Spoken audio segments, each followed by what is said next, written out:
Bienvenidos al sitio La Voz de los Poetas. Hoy nos encontramos otra vez más en el Club del Progreso en la biblioteca junto con un escritor que se define más como poeta que como periodista. Su nombre es Jorge Ariel Madrazo. Gracias, Jorge. Gracias a usted. Por esta tarde y por este diálogo que seguramente tendremos. Te definís más como poeta que como periodista. Contanos por qué. Primero habría que aclarar que trabajé como periodista muchos años, es decir, como actividad laboral, ¿no? El ganapán. Pero cuando uno está, sobre todo antes, porque en este momento no me gusta tanto definirme como periodista porque no congenio mucho con la forma que se practica hoy el periodismo mayoritariamente, pero en aquel momento sí, uno se ponía la camiseta, ¿no? Estuve en distintas publicaciones, semanarios, diarios, agencias de noticias, radio, así que hice todo. Y me sentía en general cómodo, aunque renuncié a algún diario, me sentía cómodo en la época de la vieja revista 7 Días, que yo era parte del equipo y era muy lindo, en aquel momento. El tipo de periodismo, el periodismo de revista, a mí siempre me gustó. Sí. Después, ya te digo, estuve en la agencia ANSA en Caracas, que estuve viviendo allí 7 años. Y estuve también, como te digo, haciendo radio muchos años, que me gusta mucho. Me gusta mucho, sí, hacía programas culturales. Ahora, vos te definís más como poeta. ¿Cómo es, cómo nace la poesía en vos? ¿Cuándo vos te encontrás directamente con la poesía? Ahí establecemos un grado de jerarquías o prioridades, ¿no? Sí. Es decir, trabajé desde los años 60 como periodista. Y desde los 9 años escribo poesía. Digamos, hay una cierta prioridad cronológica y de interés, ¿no? Claro. Es decir, lo mío es la poesía. Inclusive en la revista uno podía hasta florearse un poco estilísticamente en aquel momento, ¿no? Después con la agencia uno aprende el periodismo duro, pero incluso me tocó la posibilidad, hasta en el diario, de ser columnista, de escribir mejor que el periodismo habitual, darme más el gusto de escribir. O sea, yo me defino como escritor, en todo caso como aprendiz de escritor, pero no como periodista. ¿Y cómo fue, pasando ahora al tema literario y poético, cuándo fue tu primer encuentro con la poesía? ¿A los 9 años? ¿Hubo algún motivo, algún evento particular? Me caí en la cama y me la encontré. Suele ocurrir así. A ver, ¿cómo fue? Mira, el encuentro es genético. Sí. Esa es la verdad. Yo me acuerdo que era piba e improvisaba poemas. Ahora me encanta improvisar en mis cartas, que ahora son casi siempre por mail, improvisar décimas. Escribo décimas a los amigos, ¿no? Pero yo era pibe, ya te digo, 8 años, qué sé yo, e improvisaba pequeños poemas. A los 9 publiqué 2 poemas en una revista barrial, que eran a mi padre y a mi madre, muy originales los poemas, ¿no? Sí. Sí, me acuerdo todavía la estrofa final del poema de mi madre. Ocurre que yo tenía una tía hermana de mamá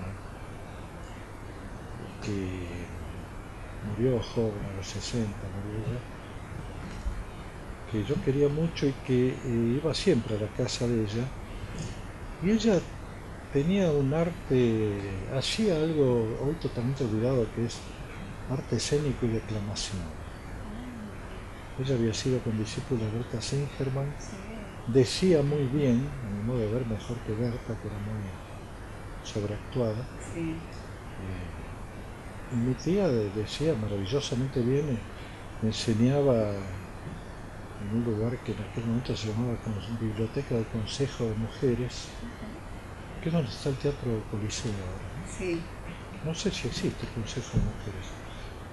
Yo iba mucho a las representaciones, pero además ella tenía una biblioteca maravillosa, que yo de pibe ahí descubrí, me pasaba leyendo la biblioteca de ella, ¿no? Que ahí descubrí, qué sé yo, a todos.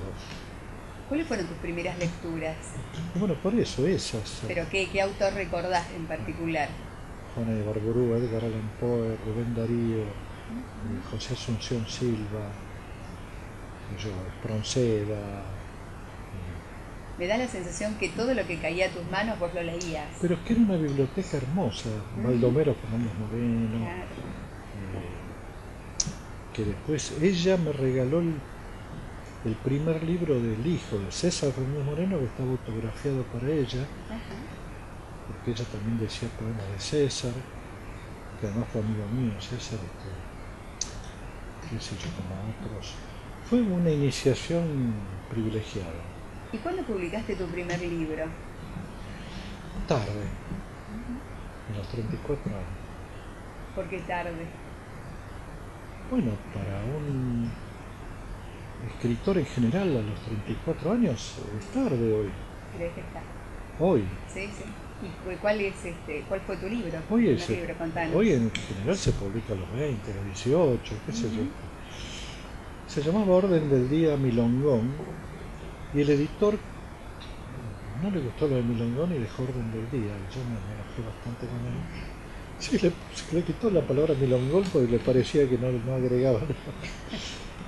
Un editor que yo he querido mucho, José Luis Mangieri, que tuvo el gesto muy generoso de editar ese primer libro.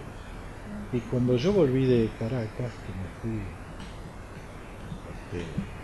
a Venezuela, entre el 76 y el 83 viví en Venezuela. Y cuando volví,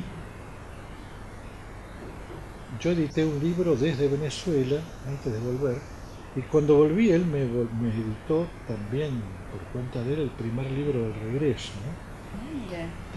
Un editor muy querido que falleció, naturalmente tenía una ediciones de Rosa Blindado en aquella época, ¿no? Sí. El tema es que me hizo mucho bien esas lecturas, fue una escuela, porque ahí vi todos los ritmos, todas las posibilidades estéticas, todas las voces. Edgar Allan Poe me marcó de una manera feroz. Sí. Yo era fanático, Ajá. sobre todo del Cuervo, ¿no? Dijo el Seguro. Cuervo nunca más. Y Asunción Silva, que para mí es un poeta fundamental, ¿no? Es verdad. Sí. Para mí tan importante como Darío en el modernismo, ¿no? Sí. Que además todo el mundo lo conoce por los nocturnos, pero tiene un libro, Gotas Amargas, que es de una acidez y una lucidez, un libro muy cáustico, Sí. muy duro, que no, bueno, nadie lo lee ahora, ¿no? Bueno, Rubén Darío, obviamente, Amado Nervo, qué sé yo. Todos los clásicos hasta ese momento. Todos los clásicos y Carriego. En aquel ¿Te momento, gusta el tango? en aquel momento no leía ¿No? a Borges, en aquel momento no leía, era chico. Sí. A Borges los leí después. ¿Te gusta el tango? ¿No? Por lo del título del libro, por Evaristo Carriego.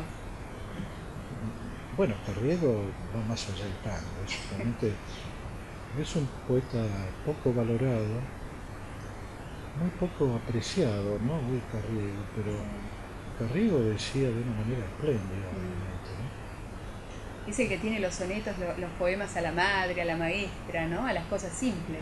Bueno, a la hermana, a la que no volvió, Claro.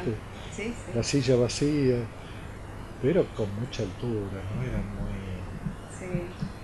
no era tan meramente coloquial, no era meramente barrial, iba más allá de Carriego, ¿no? Es verdad. Vos como poeta, ¿desde dónde te sitúas para escribir poesía?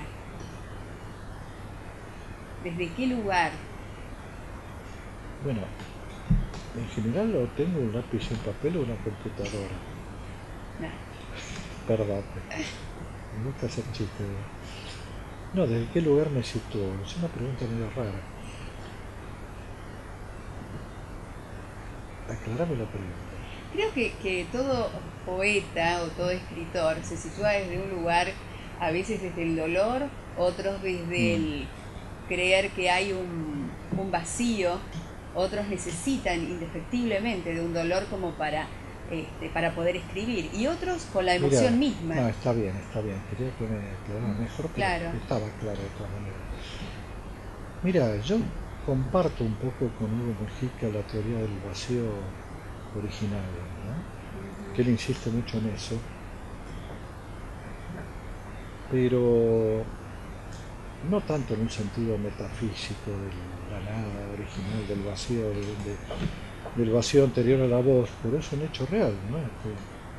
Hay algo anterior a la voz, sí, que uno busca y que no lo encuentra en el lenguaje cotidiano ni en el lenguaje, digamos, instrumental de la necesidad, de cuando dice, bueno, precisaría tal cosa, o si me haces el favor de tal, eso es el lenguaje instrumental, ¿no? sí. Uno de golpe siente que ese lenguaje sirve para muy poquito, cuando tenés necesidades de otro tipo, ¿no? Claro. Eso es obvio, estoy diciendo una obviedad, ¿no? Pero a partir de ahí, de esa carencia, yo creo que la poesía es como dar voz a la ausencia, ¿no? A la ausencia, inclusive un poeta tan amatorio como Enrique Molina, que cantaba al amor y a la mujer, y que fue tal vez uno de los poetas que más cantó a la plenitud, al amor, al trópico, a los mares, a las mulatas, qué sé yo, ese poeta tan vitalista, de alguna manera estaba leyendo su poesía, uno se da cuenta que está escrito desde una nostalgia, ¿no? Está cantando de alguna manera a lo que fue, ¿no? O a lo que falta de lo que fue, a lo que él le pone en el poema para completar aquella experiencia, ¿no? Sí. Es decir, uno canta la falta. A la carencia. A la carencia, eso creo yo, eso me pasa a mí. Pero además algo importante, desde donde escribo. A mí me molesta mucho la poesía muy confesional. Que el que escribe un poema porque lo dejó la novia, cosas por el estilo, ¿no?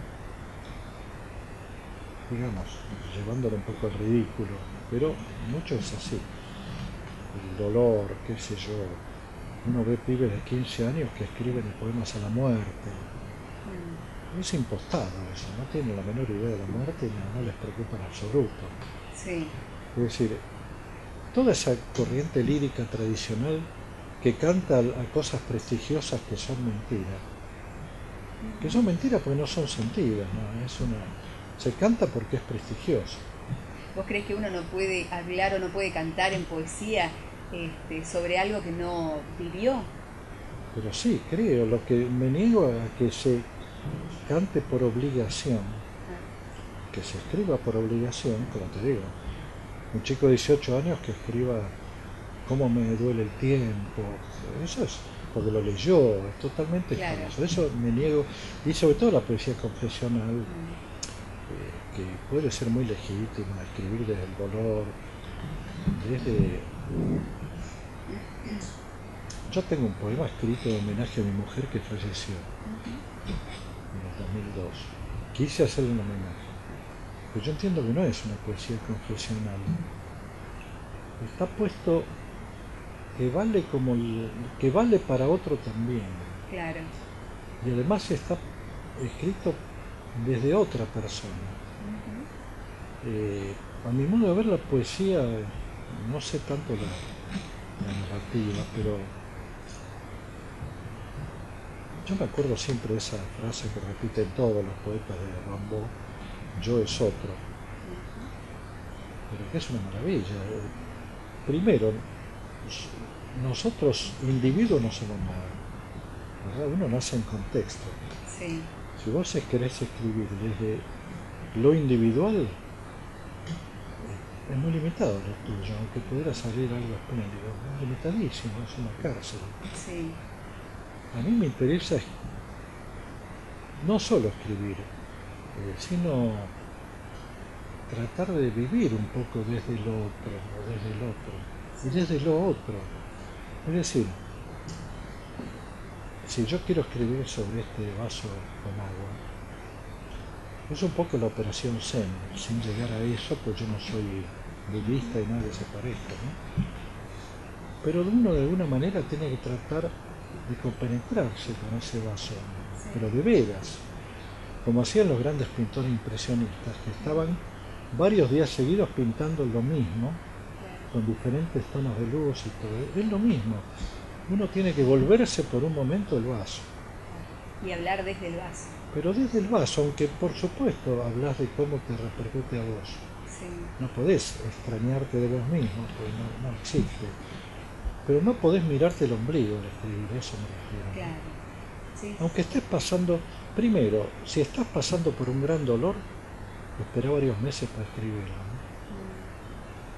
Lo mismo una gran felicidad. Claro. Uno escribe desde la memoria de la experiencia, no de la experiencia, ¿no? ¿Y vos qué esperás que piense o que lea o que diga el lector cuando lee tus textos?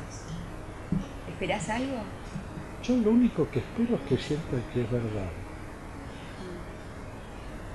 No por ahí que entienda todo, porque yo no escribo especialmente hermético, pero tengo algunos poemas que son más